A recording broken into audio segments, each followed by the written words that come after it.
This is Faith Under Fire. We take you straight to the voices on the front lines of religious battlegrounds.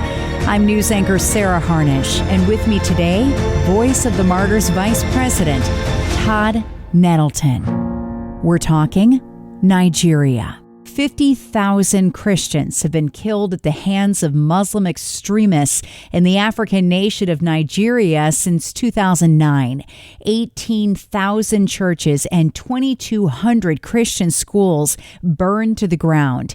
It's drawn the attention of Christian rap artists, the president, and senators. There is literally no country on planet Earth where Christians are being murdered at anywhere near the rate they are being murdered in Nigeria. Faith is under attack. In Nigeria, Christians are being targeted. May very well go into that country, guns are blazing, to completely wipe out the Islamic terrorists who are committing these horrible atrocities. Todd, what is going on in Nigeria? Nigeria is a very interesting country. It has been in the news a lot. Donald Trump sent out a social media post saying that it was now a country of particular concern on the issue of religious freedom. That opens up sort of a toolbox for the U.S. government and for the administration to use, both carrots and sticks, to try to nudge the Nigerian government to provide better protection for religious minorities. And one of the things that makes Nigeria so interesting is that if you look at the statistics, the population is pretty evenly split between Christians and Muslims. But the vast majority of the Christians are in the south part of the country. Literally, you have mega churches operating there, probably operating very much like many of our churches. They're gathering on Sunday, they're having a service.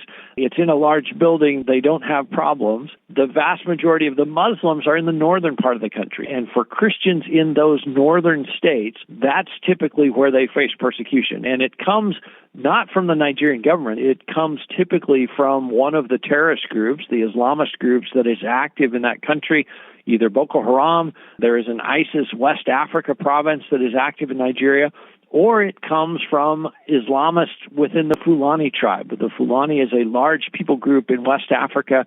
There are many Fulani in Nigeria, and they are traditionally Muslim, but there are many Fulani Christians as well. And so sometimes that is the cause of the violence. The interesting thing about the administration identifying them as a country of particular concern is, like I said, it is not the government that is typically doing the persecution. Now, there are many who think the Nigerian government could do much more to protect Christians in the north, and they haven't been successful at doing that, at shutting down these Islamist terrorist groups.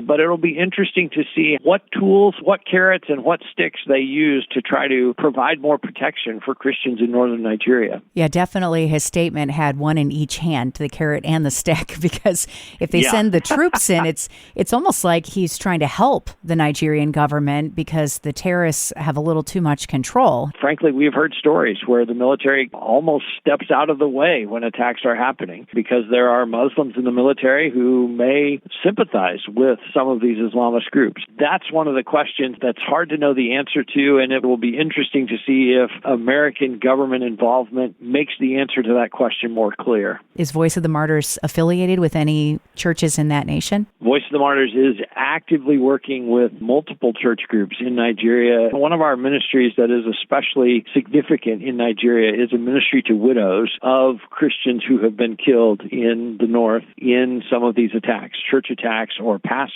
being killed or others. And oftentimes these widows are left destitute. So Voice of the Martyrs is able to bring them out of the north for a period of time to receive some spiritual encouragement, some spiritual training, discipleship training, as well as vocational training, so that when they go back to the north, they have a way to support themselves. They have a way to make a living. And also they are trained to be representatives of Jesus Christ. They're trained to be lighthouses in that very dark part of the country. What is the answer to getting rid of terrorism? Because it seems that you knock out cells. I mean, look at Hamas and Gaza, you knock out cells and they just get backed by another Iranian group or another money source, and then a new cell pops up somewhere else. It's almost like playing whack-a-mole with terrorist networks. It is, and it is such a complex problem. And the other side of this is it's a spiritual issue as well.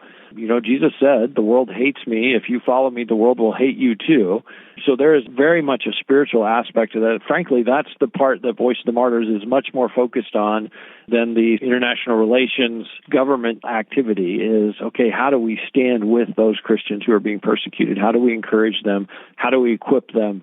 How do we get Bibles to them? That's the part of this equation that Voice of the Martyrs is most directly cares about and most directly involved in. How can we in America participate in that to encourage the Christians in Nigeria? Come to persecution.com and make sure you're getting the Voice of the Martyrs magazine. Make sure you're praying every month for persecuted Christians. And, of course, you can donate. You can donate for Nigerian Christians. You can donate for Nigerian widows in particular to help with that project to sustain and support the widows of Christian martyrs in northern Nigeria. Learn more at persecution.com.